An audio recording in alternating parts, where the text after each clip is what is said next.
Hello guys, இவ்வளோ நாள் video போடாமல் இருந்ததுக்கான ரீசன் என்னென்னா எனக்கு கண்டென்ட் கிடைக்கல. ஸோ இந்த தடவை எனக்கு ஒரு கண்டென்ட் கிடச்சிது.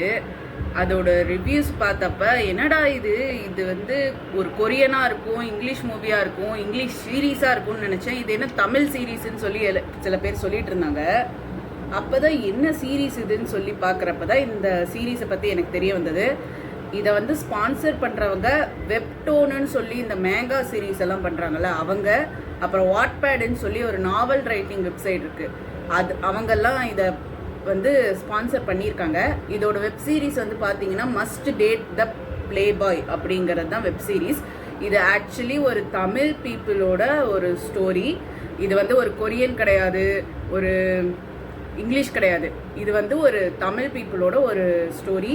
இந்த ஸ்டோரி யார் ப்ரொடியூஸு இதெல்லாம் பண்ணியிருக்காங்கன்னா, சிங்கப்பூரில் இருக்கிற தமிழ் வம்சாவளியான சில பேர் இதை பண்ணியிருக்காங்க. இந்த ஸ்டோரியை இந்த சீரீஸை யார் டெலிகாஸ்ட் பண்ணுறாங்க அப்படின்னா மீடியா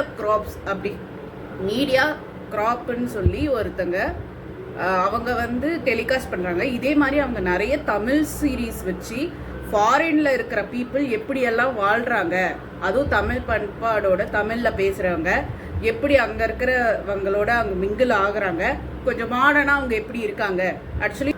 ஸோ அந்த மாதிரியான ஒரு லைஃப் ஸ்டைலில் யங் பீப்புளான இவங்க எப்படி வாழ்கிறாங்க. ஆக்சுவலி இந்த must date the playboy ட்ராமாங்கிறது ஒரு மாடர்ன் லைஃப் ஸ்டைலை பற்றி தான் சொல்லியிருக்கோம். அப்போ இந்தியன் பீப்புள்ஸோட லைஃப் மாடர்ன் லைஃப்பில் இருந்தால் எப்படி இருக்கும் அப்படிங்கிறத இதில் பார்க்கலாம்.